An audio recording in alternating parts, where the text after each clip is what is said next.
After 6,000 long years of waiting, Dark Souls Remastered has finally descended upon Nintendo Switch. Our very own Gabe has been playing it for days now. And Gabe, I've got some big questions for you. I would love to know what they are, Zach. I am having a surprisingly good time with it. I don't know if that's one of your questions, but I'll answer that right off the bat. I'm curious what you're going to ask, so I guess we could just get into it. My first question is, what size shoe are you wearing? 12 and a half, 13. Beautiful. All right, after that, let's get 12 into and a half, Dark Souls. Let me tell you this. 12 and a half isn't a very common shoe size. 12 and a half is not a very common shoe size. Like, I'm an 11 and a half or an 11, and it makes life pretty easy. Yeah, no, 12 and a half is hard to find, so I usually just do 13. Sometimes, although I will say that 11 and 11 and a half are very coveted sizes, so often they sell out quickly. Sometimes I can go down to a 12, but I'd much rather go up to a 13, but regardless. Yeah, I'm also taller than you, and you have bigger feet, so that's fun facts of the day. Fun facts about Dark Souls, though. The game's $40. It has been a long time coming. I think the first question is it cool on Switch? You mentioned that you're really enjoying it, but is it something that, like, hey, it's been great to play Dark Souls on the go? Well, for me, my statement about enjoying it to me says more about Dark Souls and less about the Switch. I think that I'd be enjoying Dark Souls no matter where I'm playing it. I feel like if I busted out my 360 and played it there, I'd probably enjoy that too. Just because the game is a strong game. It's a very well-made game. The structure of it, the gameplay, the bosses, like, very epic. The game itself is just fantastic. So I think it's very hard to not have fun with it. And I will say, and I know this doesn't sound like a glowing recommendation, but the Switch version doesn't ruin Dark Souls for me. I mean, it makes it better in some aspects. Yeah, I played the PS4 version back when Remastered came out on the other consoles when it was supposed to come out for Switch back in May, and I thought it was, like, fun. Like, it was very nostalgic for me since that was the hardest game I ever played and beat at that time. But I did notice the age, the wearing away of some of the mechanics that improved throughout the series. And I've played obviously Bloodborne when that came out, and I have played Dark Souls 3. Sekiro Shadows Die Twice, and that is pushing things in a very cool direction. So are you not feeling that sort of like, oh, it's getting a little old? Well, because this doesn't feel that different, to me at least, than like Dark Souls 2 and 3. Like, yes, like, they're probably like a little quicker, and so is Bloodborne, but I mean, other than being made by the same studio and structurally, like, being similar, like, it's a different series technically, even though we kind of tend to group them together. I haven't played Sekiro, so I don't have that reference point that you do. Sure. And I will say, I mean, this is weird, but I played that Sinner game. Mm-hmm. Like, right before. So that prepped you perfectly for this, huh? So I was like, hey, like, this feels pretty similar, so yeah. Gotcha. All right, my next question is, how does it run? Handheld, docked, that's always an issue, and because I think one of the biggest selling points here is being able to take it on the go, that's basically the only differentiating feature or factor. How's that going for you? I have had zero issues with it having frame drops or anything like that. It seems like super smooth, and I have actually played handheld quite a bit. About half my time has been handheld, honestly. I recorded a couple hours docked, and then I played a couple hours handheld just to kind of get a feel for what that's like, just because that is the great big addition that the Switch is bringing with this version. We waited for so long to be able to take this thing with us on the go, so I felt that was important. And it doesn't like look as good handheld, and that makes sense. But it runs fine. It's perfectly serviceable. Not once did I notice any, like, super ugly textures or, like, frame drops. But then I also know that if I wanted to, I could play this at a much better performance on PC. But, that's just the state of Switch and how it goes. If you're okay with, replaying this, or maybe you've never played it and on the go is a big, big factor for you, it runs very, very well in handheld. So, I mean, we'll give it that. That's super good to hear. Super good indeed. How do you feel at $40? Obviously, this came out a ways back. They are putting out the Trilogy collection.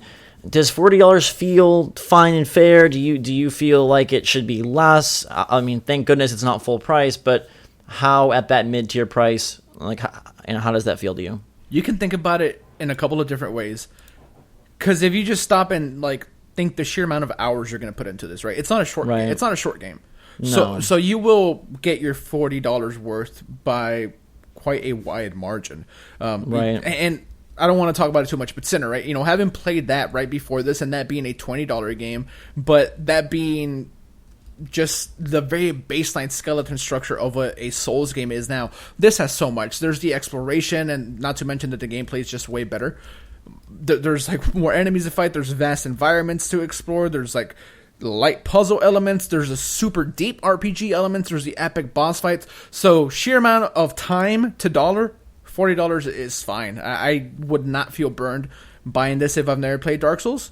Maybe if I have already played Dark Souls more than once, I don't know if I'm paying the $40 to play it again, especially if I still own it on the platform that I can play it on. Like if you have it on PC or something like that, I don't. Right.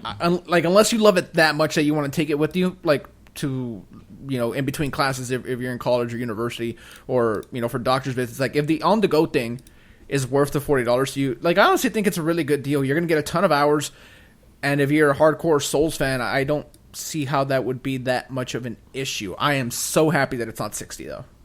Yeah, I will point out that given the trilogy on other platforms, and given how close we are to approaching Black Friday and the holiday shopping season, I do wonder if this is a prime candidate for like a $19.99 price point sale type thing. It just seems like it would be the game that would get that. So I do, obviously TBD, we have no idea what will actually happen or if it will retain its value, but I don't know, I have a sneaking suspicion that this one gets that kind of a drop soon. I don't think it goes on 20. Like, no, I mean, 30 maybe? Yeah, 30, I can see that for like Black Friday or something. I just because the other platforms, Dark Souls Remastered, is down that low, and you've got the trilogy, so maybe it depends on sales and how this thing performs. The big question kind of is was it worth the wait? People were very excited when they debuted this trailer at the Direct way back when. After the delays and coming out right alongside those trilogies, was it worth it to you? Look, I was pretty open about the fact that my excitement for this had waned just because of the fact that this was supposed to come out months and months before it did. The other platforms got it. We didn't. Like, I felt a way about that. Like, as a Switch owner, as a consumer of games on this platform, like, I felt slightly burned. Like, why does everybody else get this like cool thing like way before us? And then we got like little to no explanation about what was happening. Clearly the game just wasn't ready. But yeah, they did a poor job communicating that. Like the delay, it did sour me. But I said this multiple times leading up. I'm like, hey, I'm not really excited for this thing anymore, and I wasn't. And had we maybe not had a YouTube channel, I don't know that I would have played it again. I wouldn't have probably spent any hours with it, because if I really, really loved Dark Souls like that, I would have probably just played the remastered elsewhere. Sure. Yeah, so I mean, the worth the wait thing, that's going to be on a more person-by-person basis. It's so hard to just have a blanket statement over everything. For sure. But I do think that if maybe you were like waiting, you're still going to have a really good time with it. I don't think that just like disappears just because you have to wait some extra time. Sure. No, that's a good way to look at it. I personally, just to give my 2 cents, I won't be playing it. I won't be picking it up. Primarily because I did beat the game back in the day. I dabbled back in on PS4. I had my nostalgic little moments. I got through the first couple bosses, and like, for me, that's enough. I would rather spend my time on brand new titles. I'm just not much of a replayer. But it is super good to hear that it did come together well. It's not like it, by all accounts, it's a solid port. And so my final question for you, which is a two-parter, would be, where does Dark Souls Remastered rank amongst the rest of the fall lineup on Switch, and then amongst sort of the third-party ensemble that we have available on Switch? To answer the first question, that's like so hard, because you're comparing this to Mario Party and Pokemon and Smash, and like it's clearly not like them at all. Right. To me, it's still a really good game. Like, quality-wise, I'm sure it can be compared. Just like sheer amount of fun you can have. It's a very different kind of fun, probably. It's more hardcore, I guess. But like that comparison is so hard to make. And if I'm not forgetting anything, there's not a whole lot of other like big third-party releases. Like, yeah, Lego just came out. But Starlink. Yeah, sure. But I mean, like in the future, like for the holiday season, like there's not a lot happening. So where does it rank amongst not a lot? Like, I don't know. Well, it's $40. I think that does a huge favor to it, because if it was $60, then it'd be like, okay, well, you got brand new Starlink, you got brand new Lego, and then obviously the Nintendo juggernauts. But at $40, with not a lot like it, it probably sits decently pretty. And then amongst third parties, it's not a newer title, but just from your experience, how do you feel in comparison to some things we've seen this year, like Wolfenstein, the Lego titles, obviously, etc. Well, I'm even going to bring in things that are a little bit older, like Doom on Switch and Skyrim on Switch. It's just like Skyrim. It's a really, really, really good port that is fantastic to take with you on the go.